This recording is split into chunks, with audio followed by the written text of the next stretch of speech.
Em, entonces, para empezar, nosotros queríamos saber cómo se creó la Frente Amplio y después la función y todo lo que pasó en la dictadura, todo lo que se sucedió en el contexto político, en la situación de la dictadura. La década del 60 en nuestro país venía siendo una época muy convulsionada, efervesciente, hervían las movilizaciones sociales y populares. Uruguay estaba sumido en una crisis económica y productiva muy grande, mucha desocupación, miseria, pobreza. La explotación del pueblo estaba al rojo vivo. Uruguay, desde 1830, desde que tiene una constitución y se transforma en república soberana, independiente, ha sido dirigida hasta hace muy poco tiempo siempre por los mismos partidos políticos que responden a las clases dominantes, a la derecha de nuestro país. Tienen dos nombres, tienen dos colores distintos, el Partido Nacional o blanco y el Partido Colorado, pero defienden los mismos intereses, contrario a la mayoría del pueblo. Entonces, la década del 60 encuentra a los estudiantes movilizados con mucha lucha, mucha movilización por la autonomía y el cogobierno universitario, y encuentra un movimiento sindical y una clase obrera también con mucha movilización. Fue allí, más o menos en esa década, en esos primeros años del 60, donde en la calle se practica una consigna que preside todas las movilizaciones hoy: obreros y estudiantes unidos y adelante, porque no había movilización estudiantil que no tuviera la presencia de la clase obrera, y no había lucha de la clase obrera que no tuviera la solidaridad del movimiento estudiantil. Fue entonces que, en ese escenario, para el año 1964 se convoca a un Congreso del Pueblo. Ese Congreso del Pueblo, que tuvo varios firmantes, varios sindicatos, varias organizaciones estudiantiles y muchos campesinos, pequeños y medianos productores, se dan cita más de 800 organizaciones de distinto tipo, vinculadas a la producción, al trabajo y a la economía. Entonces, 3 días de debate en un gran gimnasio, en un gran estadio deportivo, terminaron elaborando lo que se dio a conocer como un programa para la crisis. Con ese programa para la crisis se salió a movilizar, se salió a proponerlo, se salió a tratar de concretarlo en la calle. Esto dio a luz, un año después, la generación de que las centrales sindicales que existían voluntariamente dejaran de existir, la hicieron desaparecer, para comenzar a formar en el 65 una coordinadora por la unidad. Y en el año 1966, el 1 de octubre, hace muy poco cumplió años, se crea la unidad de toda la clase obrera trabajadora en una sola central sindical, que es la que hasta el día de hoy sigue existiendo. 46 años tiene la unicidad del movimiento sindical en una sola central sindical. En su nacimiento se llamó CNT, Convención Nacional de Trabajadores. La dictadura la ilegalizó, apresó y expulsó a todos sus dirigentes, y los más jóvenes, dentro de lo que yo estaba en esa generación, creamos el PIT, Plenario Intersindical de Trabajadores, que era la continuidad. Cuando recuperamos la democracia y salieron nuestros dirigentes presos de la cárcel y vinieron los dirigentes que estaban en el exilio, fusionamos PIT-CNT, una sola central, un solo movimiento sindical. Pocos años después, en el 73, viene el golpe de Estado, la dictadura, se instala una dictadura fascista, cívico-militar al comienzo, pero que se pone a tornar fascista porque reprime al pueblo, porque encarcela al pueblo, porque mata, porque desaparece personas, bueno, de la peor forma, ¿no? Fueron 11 años largos.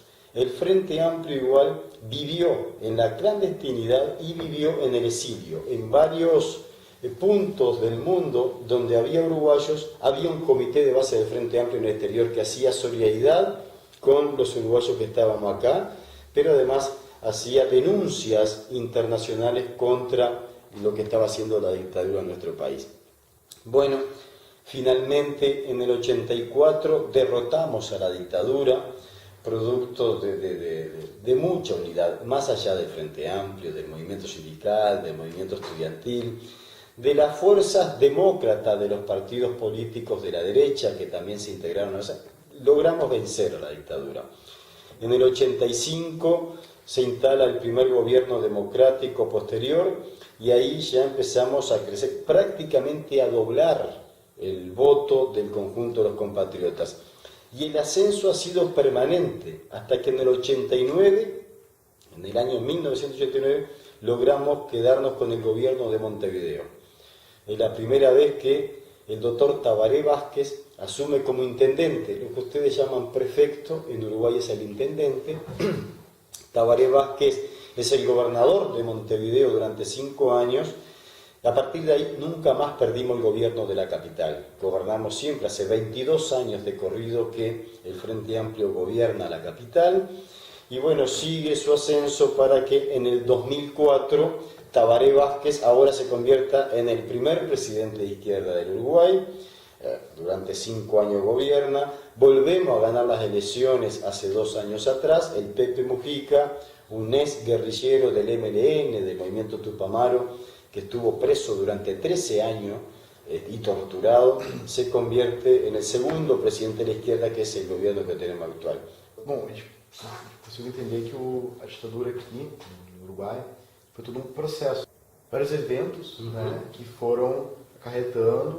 Então, por exemplo, tivemos a criação de um partido esquerdista forte, tivemos o movimento guerrilheiro, e aqui também teve o Medo Vermelho, que os governos americanos, né, tinham um grande receio, né, de ser instaurado o comunismo na América Latina, no Brasil. Aqui, esse Medo Vermelho, essa repressão, né, se fez sentir. Pero nacemos precisamente del seno del Partido Socialista. El Partido Socialista en Uruguay nace en 1910, en 1920 se fractura el Partido Socialista, producto de las resoluciones de la Tercera Internacional que ponía aquellas 21 condiciones para ser revolucionario. La mayoría del partido las asume, se transforma en Partido Comunista y se parte del Partido Socialista. Así que tenemos una raíz común. En aquel entonces, en esa época fermental, previo a la creación de la Unidad de la Izquierda, el Movimiento de Liberación Nacional Tupamaros no creía en la cuestión democrática.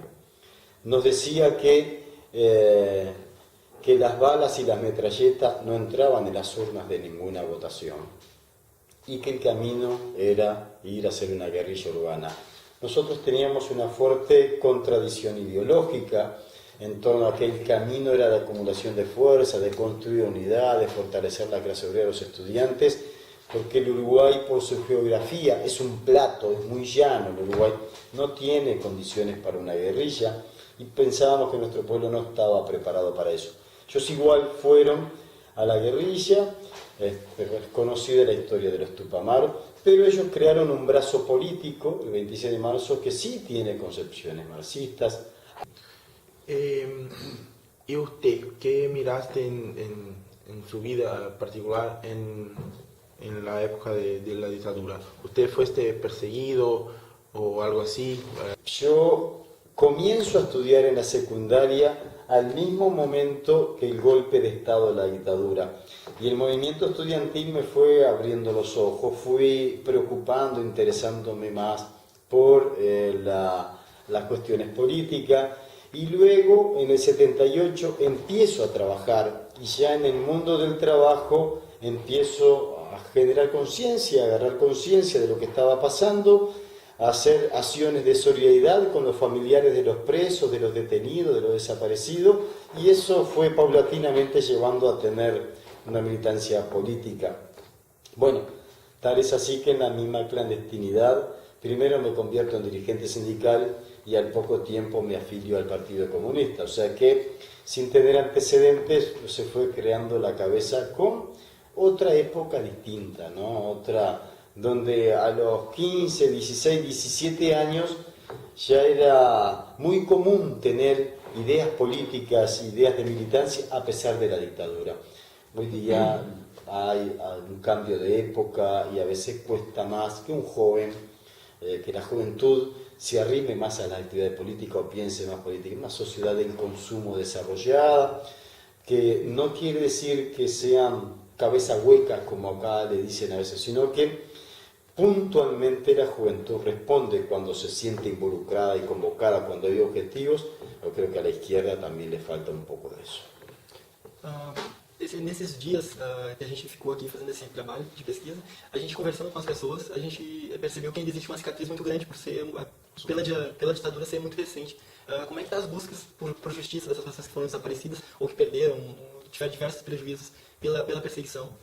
¿Cómo ainda está esa busca o no es tan fuerte así? En este caso, el primer obstáculo que tiene, ya lo sabe los fascistas, son precisamente todas las estructuras organizativas de conciencia en su pueblo, los partidos políticos de izquierda y las organizaciones obreras, las organizaciones sociales que lo combaten. Eso es un primer objetivo.